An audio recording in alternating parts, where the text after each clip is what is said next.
Welcome to the Australian Hiker Podcast, Australia's longest running hiking podcast, downloaded over 1.2 million times worldwide and providing you with an Australian perspective on all things hiking. We're your hosts, Tim and Jill Savage, coming to you from Ngunnawal and Ngambri country. In today's episode 338, brought to you by Australian Hiker, we talk with Australian Susie Ashton Davies about her 2025 adventure on the Scottish West Highland Way. We hope you enjoy. If you'd like to help support Australian Hiker and this podcast, there are a couple of ways that you can help us out. Firstly, by subscribing on your podcast host of choice so that each episode is available as soon as it's published. And if you have the opportunity, leave us a 5-star review. Another way to support us is go to the Australian Hiker website at www.australianhiker.com.au and click on the support us page and buy us a coffee. You can do a one-off donation or become a monthly supporter. All donations are greatly appreciated and help us to continue producing this podcast and blog. Now let's get on to today's episode. The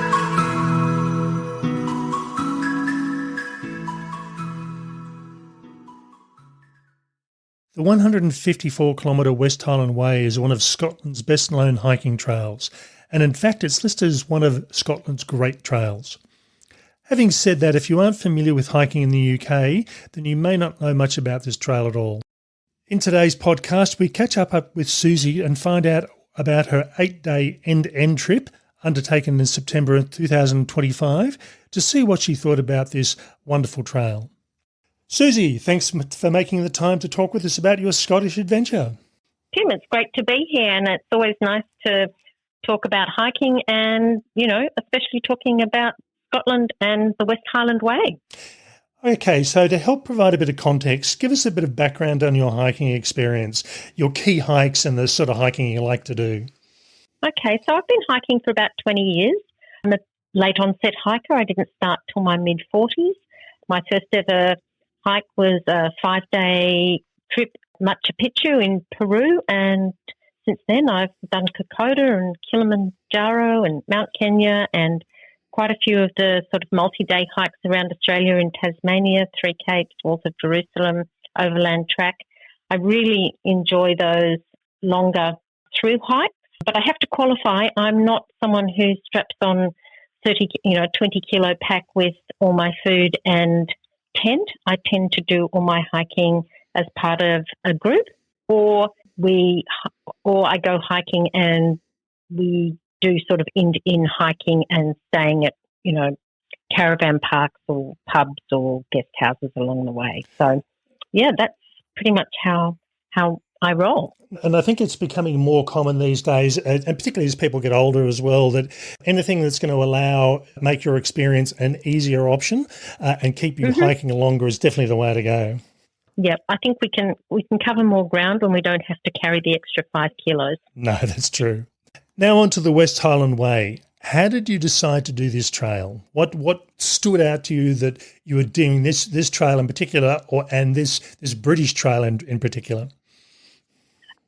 So it had been on my bucket list for quite a long time. I have a lot of Scottish heritage. I'd lived in Scotland when I'm in my 20s when I was a backpacker.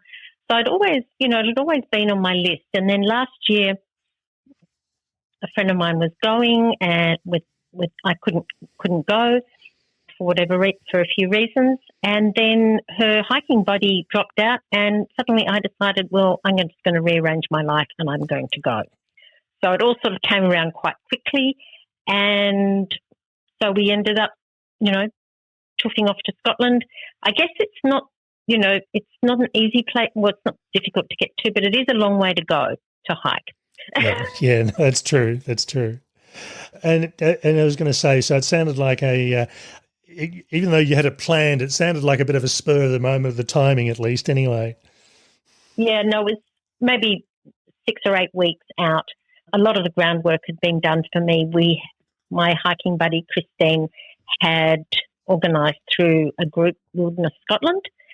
They booked all the accommodation. They provided us with, printed maps and things like that. So, as you said before, a lot of the research had been done for us.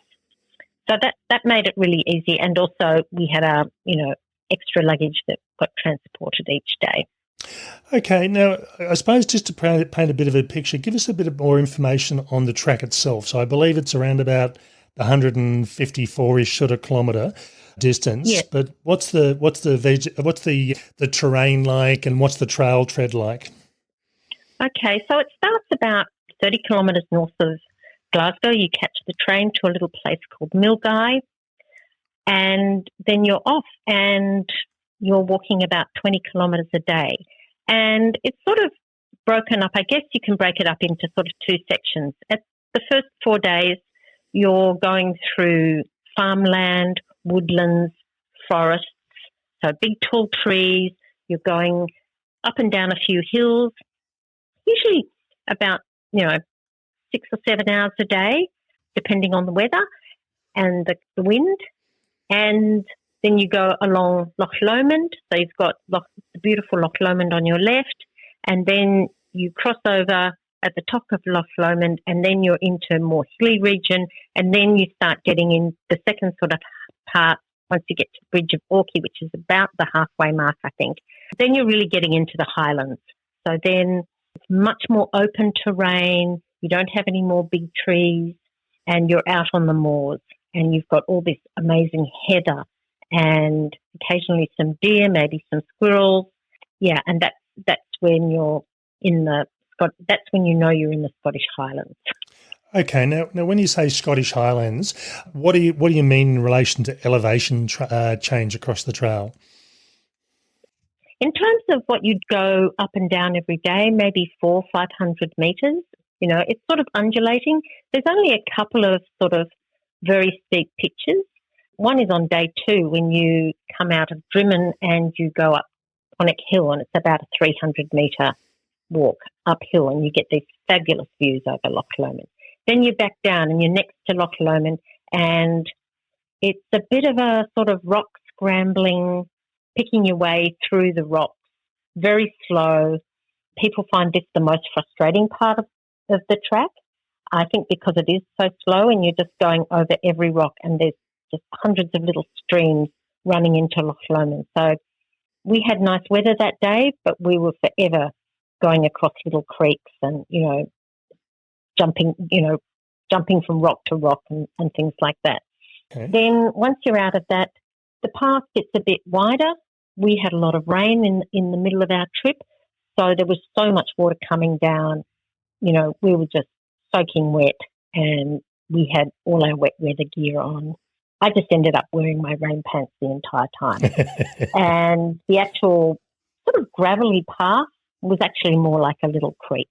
The water was sort of, we were walking in water sort of up to our ankles for a few days. Yeah, I was going to say, I mean, I think most people don't really think about the United Kingdom and Scotland in particular being a nice sunny climate that has no rain. It's I think it's an expectation. If you don't get rain, you're probably really lucky. Yeah, well, it had been very warm and very humid up until we arrived. But, that's just what it is. It's Scotland. It's going to rain. It's going to be wet. It was still stunning. I mean, you don't get beautiful, verdant, misty hills without the weather. Yeah, no, that's fair enough. Now, what about animals? I mean, my expectation would be that the farm animal variety rather than say deer or native animals, but I could be wrong. So what did you see animal-wise or bird-wise? We didn't. Mainly cows and sheep in the lowlands, and then once we got up onto the moors, a few deer. They hunt. They have professional deer hunting up there because venison's part of their livelihood. A few eagles. There wasn't a lot of wildlife. A few red squirrels. Yeah, a lot of sort of the Highland sheep with their big horns and things like that. And occasionally, the traditional, big red Highland. You mentioned this was an organised trip. In relation to the gear you were carrying, were you just carrying a day pack with what you needed for the day and your luggage was forwarded on to the next location, or how did that work? Yes, so we took our day pack, 30, 40 litre day pack with, our thermos and our water and our wet weather gear and a bit of first aid because we were never sure. Because you are quite remote there. Even though we were going from village to village, in between times there's not a lot of access. So, we carried a bit of first aid with us just in case. Fortunately, we didn't need it. And then the rest of our gear that was really just for travelling, we just sent ahead. And that was all organised by so it was just the two of us self-guiding, and then Wilderness Scotland made sure, their contractor made sure that our gear turned up every night. We did meet a lot of people along the way who, just had 8-10 kilos on their back, and that was everything they needed for 8 days. And then we met some other people who were just wild camping. So they were pitching their tents wherever and had magnificent views of the wilderness. There's some interesting laws, I think, in Scotland that allow you to camp wherever you like in certain areas. I believe, and I will find out more about this, I believe they're starting to change those laws. It used to be pretty much, as long as you did the right thing, you could pretty much camp anywhere. Now I think they are starting to change it. So it'll be interesting to see how that goes in the coming years.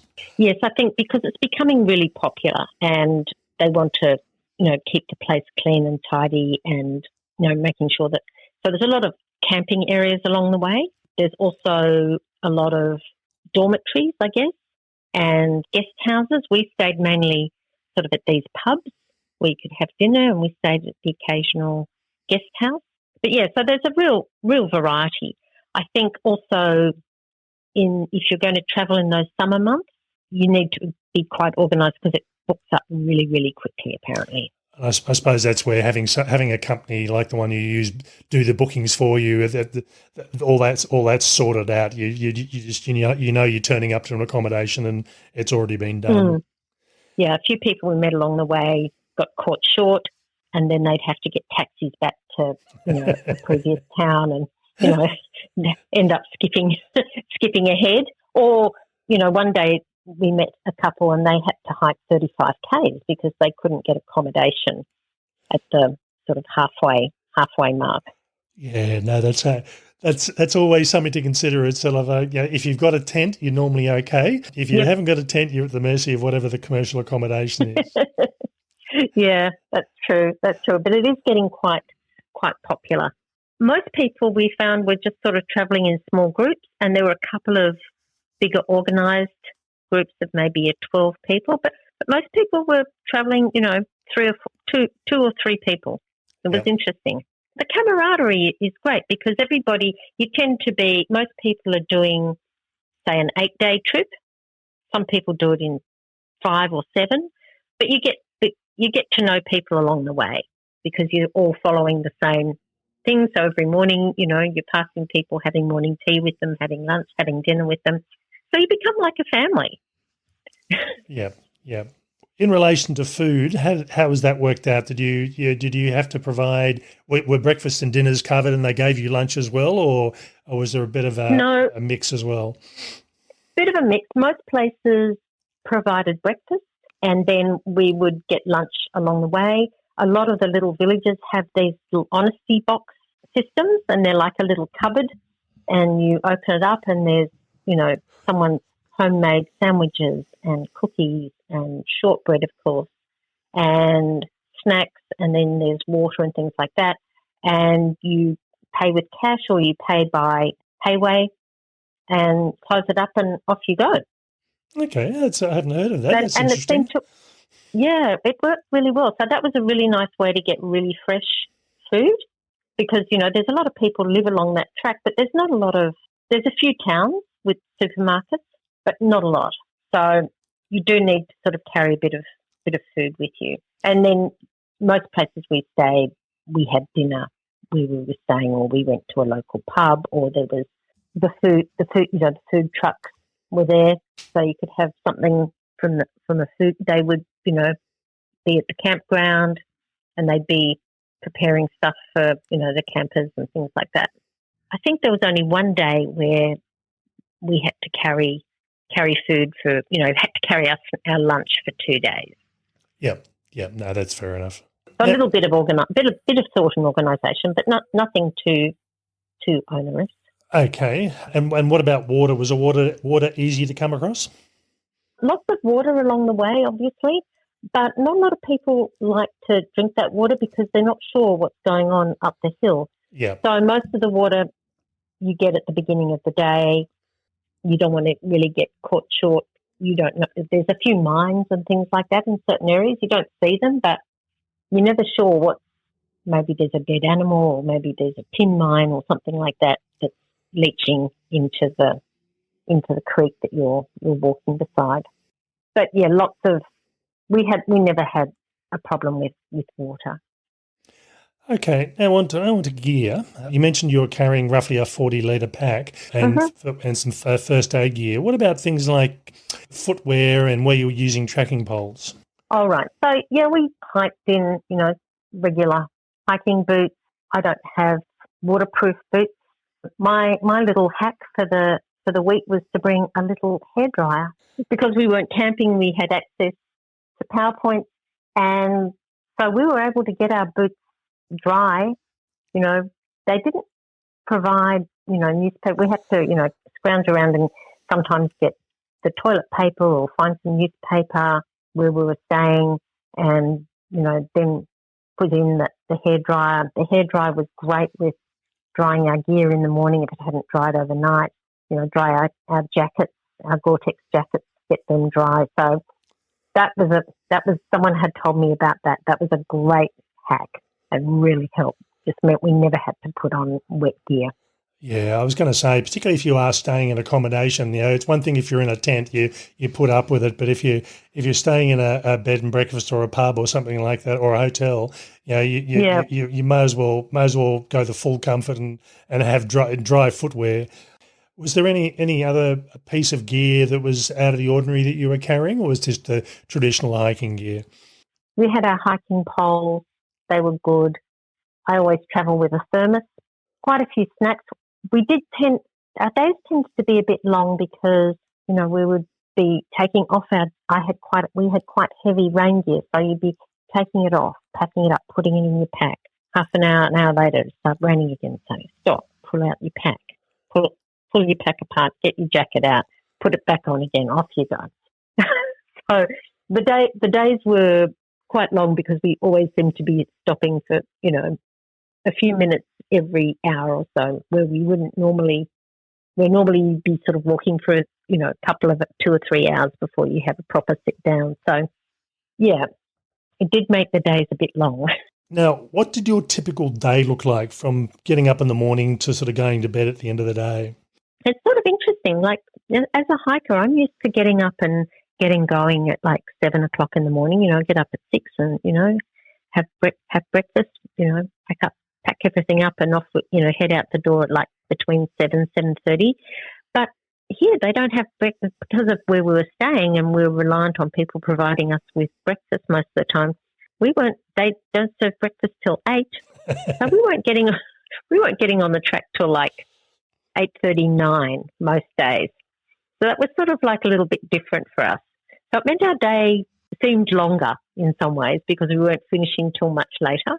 So we'd do that, and we'd go off, and if we hadn't been able to get our lunch the evening before, we'd go and find a little honesty box, or we'd drop into a little, a cafe, or, find somewhere for lunch, and then off we'd go. And then we'd usually find a little place to have morning tea around 11, then we'd find another little place to have lunch. And most of the time, there were little shelters that you could find.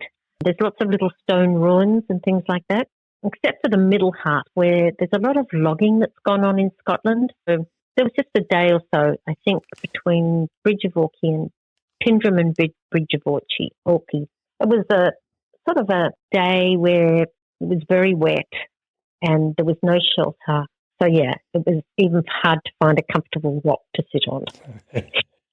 Okay, so did you stop for lunch, or it was more just a quick bite and then you'd head on? If it was a nice day, we'd find like a nice place that, we'd scramble up and find a nice view and sit there and look out over the valleys and, enjoy a good, half-hour rest. And that would be most of the time. It was nice. They do have a bit of a problem with midges there. Yep. At certain times of the year. We were very lucky. We didn't have midges, but if you they say, how do you find out if the midges are around? You stand still for 30 seconds. And they can be a real pain because they're just these little, tiny little buggy type things, and they just tend to swarm, come out of nowhere and just swarm around you. Anyway, I think we only had one afternoon long afternoon that we had around Loch Lomond, and we were just really tired and we needed to stop. And we stopped, and then the midges turned up and we went, right, no, okay, we're keeping going. Yeah, that certainly pushes you along. Now, you mentioned that you're doing roughly 20 kilometres a day. So what time did you end up getting into your accommodation on average? Oh, usually around 5 in the afternoon, 4 or 5 in the afternoon. So not too bad. Time that it was still light and you could go and have a bit of an explore of what was around before, setting up for dinner. The dinners are steak and chips, pie and chips. There was a few other more fancy places that did more expensive things, or, there's pasta, but it's all, just sort of stock standard pub food, or fish and chips, of course. Yeah. Not a lot of greens. No, I don't think that doesn't seem to be in the Scottish diet for some reason. No. Now, I was going to say, temperature-wise, you went in, September, I believe it was? What were the maximum and minimum temperatures like through the day? So in the morning, it'd be quite cool. I had a pair of little silk gloves that I used to wear to keep warm, have our beanies on, have our cap under our jacket. But then by sort of, mid-morning, 10 or 11 o'clock, it was warm, and then you peel it all off and, it'd be good. And then it'd just start getting cold around, 3 or 4 o'clock in the afternoon. Okay. So the temperatures I think the temperature would probably get up to 18, 20 at that time of the year. That's not too bad. That's actually reasonable. I must admit, if I've got a choice, 15, 16 degrees is about as high as I like to go. Otherwise, you do start sweating a bit. So it was nice. It was actually, in terms of temperature, it was lovely hiking weather. Now, that time of the year in Scotland, how long was the day? Was it a fairly early start with the sun coming up early and finishing late? So sun coming up sort of so they were still on daylight saving. So the light coming up reasonably, it'd be light by 6:37 and it'd be dark. I think there was one day where we did 25 Ks, and that was a long day, a long, slow day. And it was about 6:45. Yeah. When 6:37 when it was getting dark. So, a reasonable time. Now, from a logistics perspective, how did you find this walk? I mean, you said you had the accommodation organised, but in relation to that, how did you find the trip organisers? And if you don't mind me asking, what was the approximate cost of the trip? Trip is quite expensive because the exchange rate is really pretty diabolical. So I think we paid about, I can't remember how many in pounds, but it was about 2,500. Yep. Australian dollars. That's per person? Yep. So that was for all our accommodation, breakfast, most dinners, a few dinners, I think. Okay. No, I don't think some of them provided lunch, but I think we paid for that extra. And so we didn't do it the cheap and cheerful way, that's for sure. That price isn't too bad, actually, and I'm guessing airfares were roughly about $2,500 per person on top of that. Yeah, at least. Yeah, it's depending how you like to fly, but it is. It's getting to the UK is expensive. I mean, it's like airfares, it's like closer to 3,000, I think, return at the moment. And so basically you flew into London and then flew on to Glasgow, did you? Yeah, I flew in, took Qantas to London, and then I flew to Glasgow from there. And I had a few extra days where I just took a little tour and went to the islands and got myself oriented to, saw a bit of what I was going to hike as part of a little bus tour, which was just fabulous. And a little bit of, there's some fabulous Scottish history is amazing and really interesting if you're into that, because, they had some very bloodthirsty years up there. Yeah, no. And of course, we went through part of Glencoe, which is a big part of Scottish history and, their independence and their fracas that they had with the English. Now, in relation to people interaction, you mentioned that you seem to be travelling with the same sort of crowd of people who are doing similar sorts of distances. Mm-hmm. What was the mix of people? Were they mainly British people, or were a lot of foreigners as well? A lot of British, a lot of Canadians, a few Americans, quite a few Europeans, not many Australians. Not quite sure why. Maybe it was sort of late in the season for them. But yeah, and big mix of age. Father, son, mother, daughter, friends, family groups, students, all sorts of people, all sorts of ages. There was a Viennese couple. She was like 40. She was with her mother who was in her late 70s. Lots of actually people hiking solo. A lot of women hiking solo actually, which was interesting. Because I think it's quite safe and it's quite easy to guide. Like you can self-guide. They have, even if you don't have all the maps provided like we did, you follow these little posts with a thistle on them and it's fairly straightforward.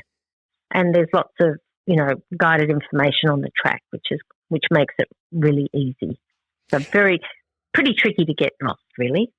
I was going to say, while we're talking about navigation, so the official guidepost, if you like, or trail marker is the thistle. Do they have arrows and distances on these posts, or they're more just here's a post with a thistle, you're on the right track?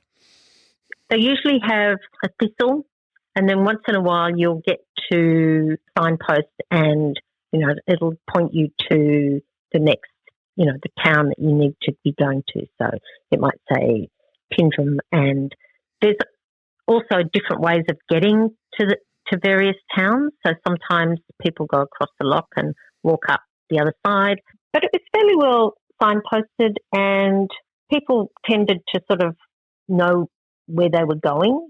There were a couple of sort of alternate ways around Loch Lomond, but in the end, everybody's sort of following their own track, and it seemed pretty well organised. And what about the locals? Were the locals fairly friendly and very, very accepting of this trail going through their country? I think they love it because this is, for a lot of them, this is their livelihood. They provide, accommodation and food to the hikers. Everybody we met was really friendly, really helpful. Nothing was ever too much trouble. They made everything really delightful, really. They're very laid back. The Scottish people tend to be quite humble but proud. They love their country, and, they love having people coming and, spending time in nature. For you, from your perspective, what were the highlights that you really enjoyed about the trail? I like the wildness of it, especially when you get up onto, first of all, we'll start with Loch Lomond is beautiful. It's just this amazing loch of water that stretches if you're beside it for 30, 40 kilometres, and beautiful little gullies and beautiful little shaded walks. When you get up and over and into the Highlands, then, you don't have the trees anymore, and it's wild. If you've ever, for any Outlander fans, you're getting the full immersion experience. The clouds racing across, the wind, really loud wind, and you really feel like you're in the elements, and it's invigorating. I just loved it so much. And even when you had to go up Devil's Staircase, which is it's about 500 metres, little switchbacks all the way up to the top of this pass, and then you back down into Kinlochleven, and it was just magical. And you feel like you are really, really remote because there's really nothing there in terms of houses or the freeways are over on the other side of the hill. So you feel that really amazing remote feeling where it's just you and nature. All right. Now, we've already talked about the insects being the occasional issue, at least in your case. Were there any other negatives from your perspective? Not really. No, the going through the logging areas was a bit a little bit depressing because there's logging areas and then they've been sort of half logged. So there's sort of a bit of an environmental issue going on there, which makes you sort of, wish that things would be a bit healthier and a bit better in that respect. But I think, it was such a fabulous trip that you park that to the side and you just come home with this, feeling of having been somewhere wild and remote. And Okay, now, how did you find Scotland as a tourist destination in general? I thought it was great. I think Scotland's got a lot going for it. It's easy to get around. There's trains, there's buses, there's public transport. The road system's pretty good. So we caught the train from Glasgow to Milgay. We did our walk, and then we stayed. You finish in Fort William, which is the base town for Ben Nevis, which is the highest peak in Scotland, which we had wanted to climb, but the weather was coming in at all angles on the day after we finished our walk. So unfortunately, we didn't get to Bagamunro, as they say. I must admit, I've heard some bad stories about Ben Nevis that, you don't try and push the weather, that they've had people lose their lives by going out in the wrong weather conditions. So, I think... And it can... Yeah, and I think the weather there one of the things about Scotland is the weather can change really quickly. It's sunny and then all of a sudden, the clouds come in and there's nothing. You can't see anything. It's just white. Yeah. I mean, we were fine because we were on a path and, we weren't trying to make our way across the areas which weren't marked. But yeah, on Ben Nevis, I think it's like that. It's also, none of the walk that we did was precarious. Like there's no big drop-offs or dangerous areas. On Ben Nevis, I think it's a bit different. Like you get up and it's very craggy and there's a lot of rock, a lot of, I don't know if it's scree, but there's a lot of loose stuff up there. Yeah. So that was a bit disappointing, but, reason to return, right? So after doing this walk, who would you say it's suitable for? I'd say 20 kilometres a day, but it can be slow, but it's not a really difficult walk. Like the paths are wide, they're well formed. It can be slow when you've got to pick your way over in between rocks and things like that. There was a huge variety of fitness on the track. But I think, I'd always say, the fitter you are, the more you're going to enjoy it. We're a couple of women in our 60s and 70s and, we had a great time. I wouldn't say we weren't tired at the end of the day, but really enjoyed it. I'd say it's a great hike for someone who maybe wants to go and do like a through hike but doesn't want to do maybe like the other big hike in the UK is the coast to coast. Yeah. Which my hiking buddy Chris had done, which takes about 3 weeks. But that's quite a commitment. Or she's also done the Camino, which takes, 4 or 5 weeks. So if you want to go and, test yourself out on an 8-day hike, I think it's a great destination. Yeah, no, that's fair enough. So one final question. What's your next great hiking adventure? Our next great hiking adventure starts next week. Again, myself and my hiking buddy Chris and a couple of other friends, we're going to Jervis Bay, and we've had this plan to hike from, the New South Wales coast. So we've done from Newcastle to Shoalhaven Heads, and now we're going to go from Huskisson to Bateman's Bay. Yeah. And we're going to hike down the coast on the beaches, over the headlands, through the watercourses, of which we hope there's not too many, and onto the Murrumarang track, and then finish at Bateman's Bay. And we hope that's also about 160 kilometres, and I think it'll take us about 7 or 8 days. But it should be, providing it's not storms coming in, it should be a good walk.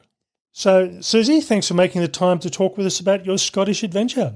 Thank you for letting me chat and talk about Scotland, which I just love.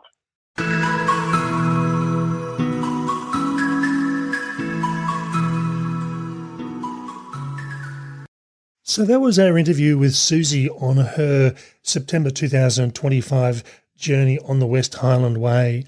This is a trail that I was aware of but hadn't really heard much about, even though we've interviewed a number of other people on other English trails. And in this case here, this trail is in Scotland, so it's a Scottish trail. Sorry, that makes sense. Close. It's roughly 160 kilometres long, and it does have a few options as far as a bit of a choose your own adventure as you go.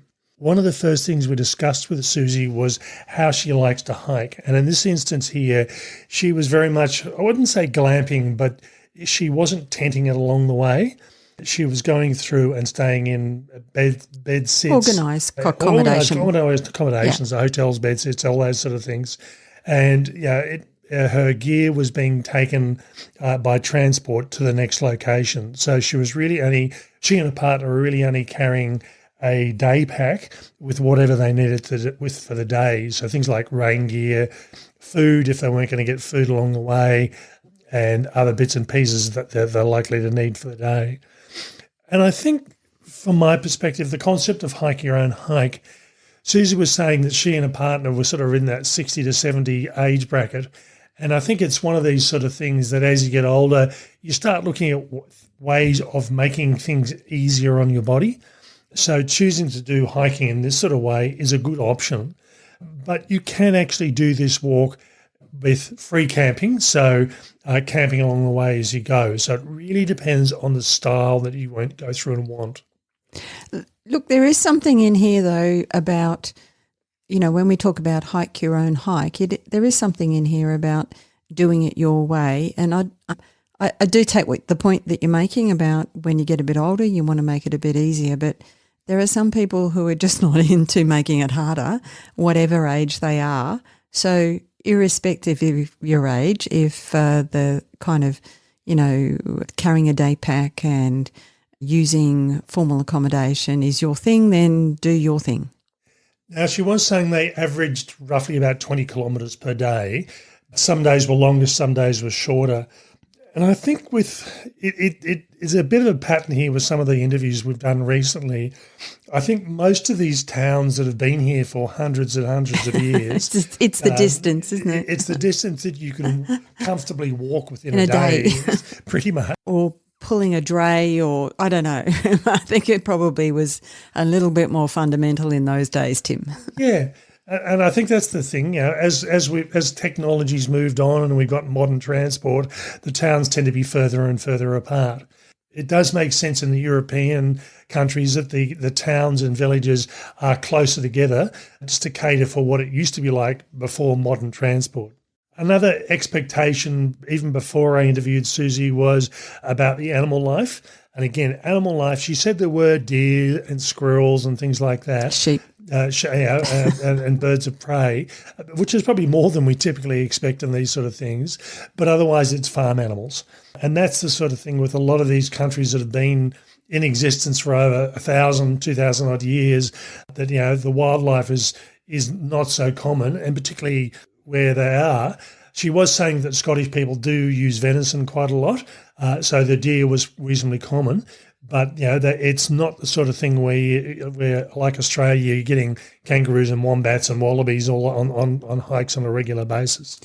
And that's another interesting difference about travelling and hiking in different parts of the world, because, we're quite used to seeing undomesticated and, quite unusual wildlife. And, you have to kind of click into where you are and embrace where you are. Yeah. And food-wise, it's British food, so it's something we're probably reasonably used to. It's not as if you're going to a country where the food is different and you're not quite used to it. So they were saying that the sort of things that we're having for dinner and lunch, having sandwiches for lunch and having pasta and fish and chips and pies and chips for dinner is something that we're used to.